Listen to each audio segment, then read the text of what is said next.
Hey guys, thanks for tuning in. I want to show you guys something really quick. Um, Here we are in the Testament of Adam, and I have not specifically done this study, but I just want to show you something because what we're doing in this video is verifying and going into the depths of Psalm 19. The first couple verses in Psalm 19 are very profound. Actually, the first half of Psalm 19 is very profound.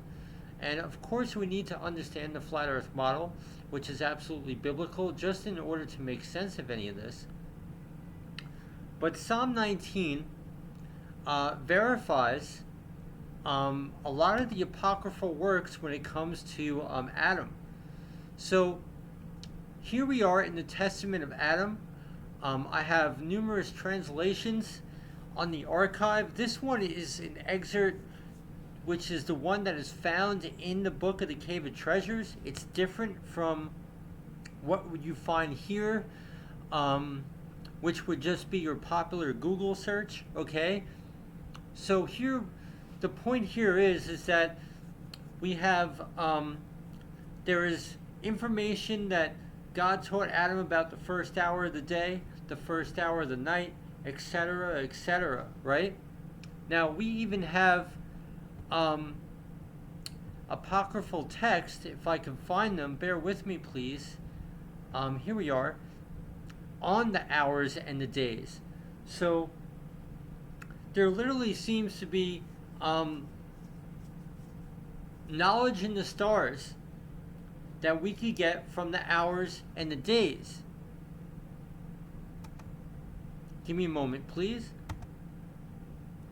Okay, so continuing, here we are on the origin of the world from the Nag Hammadi Library. We covered this text recently, and there's an instance here where the archons were so jealous of Adam, they wanted to shorten his lifespan, but it says they were not able to because it was written in the heavenly luminaries. Okay, so there's knowledge in the stars that not even the angels, the archangels, or the archons, the wicked powers that be, they can't even touch this stuff. We see this in the Epistle of Jeremiah. Okay, they cannot. If it was up to the devil, he would stop the sun from shining on us, and he cannot move the stars. He cannot move the sun and the moon. The devil has no power to do that. They are bound by an oath. And here it's very interesting. They wanted to shorten the lifespan of Adam, but because it was written in the stars, it was impossible for them to do that.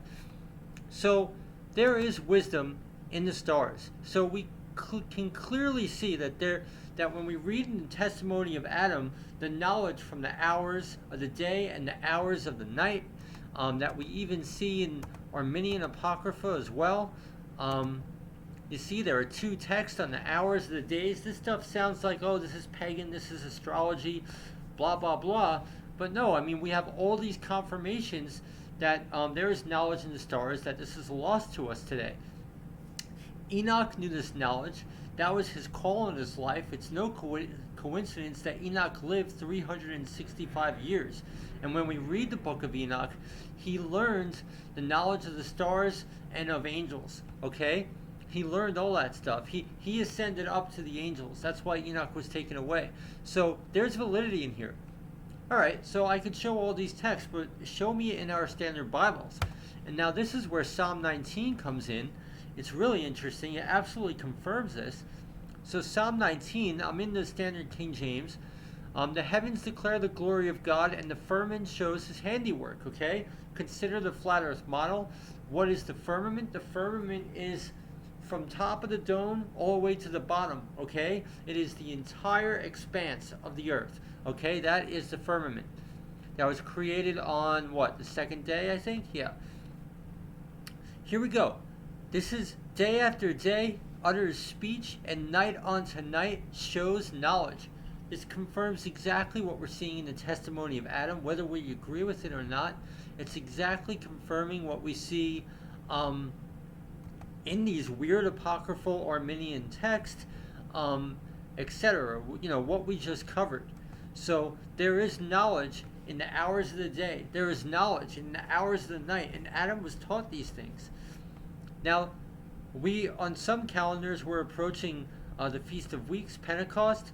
Now, here's very interesting that I believe this is related to Pentecost in a really amazing mystery about the knowledge of the days and about the knowledge of the nights, the hours and the days. There is no speech nor language where their voice is not heard.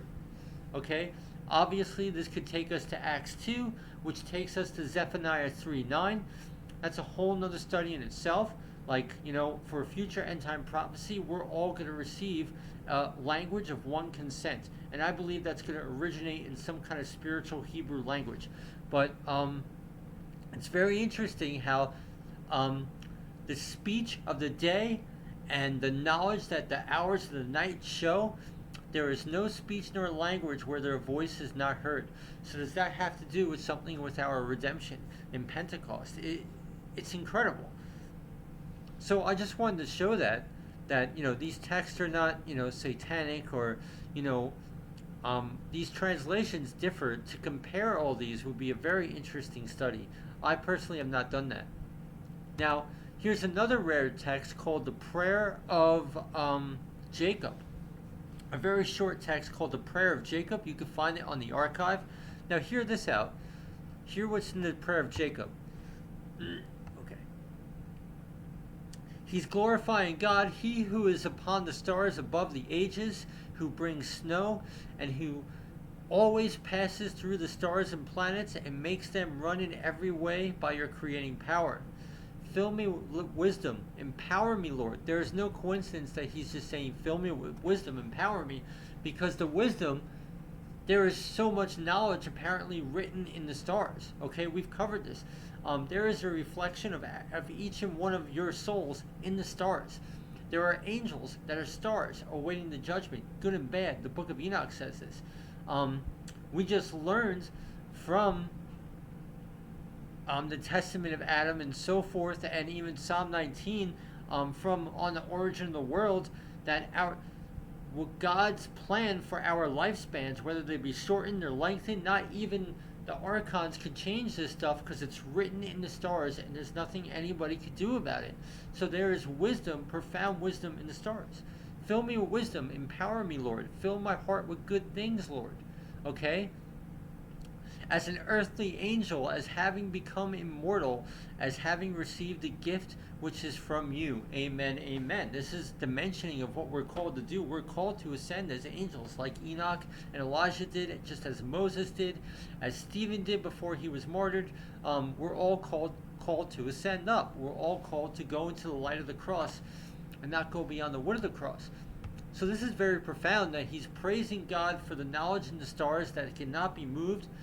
And it says, fill me with wisdom, empower me, Lord, fill my heart with good things. So this is probably all knowledge, like good and bad things are written in the star. I don't know. As an earthly angel, as having become immortal. So this is angelic knowledge. And this exactly confirms what we know of Enoch. Enoch gained the knowledge of the angels, and therefore he was called up. He did not taste death. He was raptured up, and he became a scribe for the angels. Very profound indeed. So this is not hocus pocus. This is not pagan. This is not satanic. This is not false doctrine. We can clearly see this in Psalm 19. And if you understand the flat earth model, Psalm 19 actually makes sense. But this is actually a real mystery here. Psalm 19, verse 2 to 3. And it connects us into Acts 2. It connects us into the day of Pentecost, into Zephaniah 3:9. I don't know. It's very profound that there is no speech nor language where their voice is not heard. And that's speaking of the language that is written in the stars. Very profound, guys. So, all right. All the links in the description box below. Thank you for tuning in. I pray this was a blessing. Yah bless you. Thanks. I don't know. I have not compared the Testaments of Adam to the Armenian Apocrypha. I have not compared all these texts on the hours of the day and night and all the different translations, but it would be a really cool study to do that. because apparently this knowledge is real, as we see clearly in Psalm 19, verse 2. And Psalm 19, verse 3 leads us into another profound mystery. So very amazing indeed. I would read the first couple verses of Psalm 19 because it confirms the flat Earth model of what the Book of Enoch tells us. I don't necessarily understand this, that the sun, we think the sun rises and sets and all that kind of stuff, but the words rise and set in our Bibles really come drawing back and going forth as they do in the flat Earth model. That's what they mean in Hebrew. That's what those words really mean in Hebrew. But this confirms the strange things we read of in the book of Enoch, saying that the sun comes out of a portal, and all this kind of stuff. Maybe in another dimension that we can't see it. I don't know, but it's clearly confirmed in Psalm 19. If you're familiar with the book of Enoch, all this stuff is clearly confirmed in Psalm 19, which mainstream Christianity rejects. So, all right, guys, thank you for tuning in. God bless you. Thanks.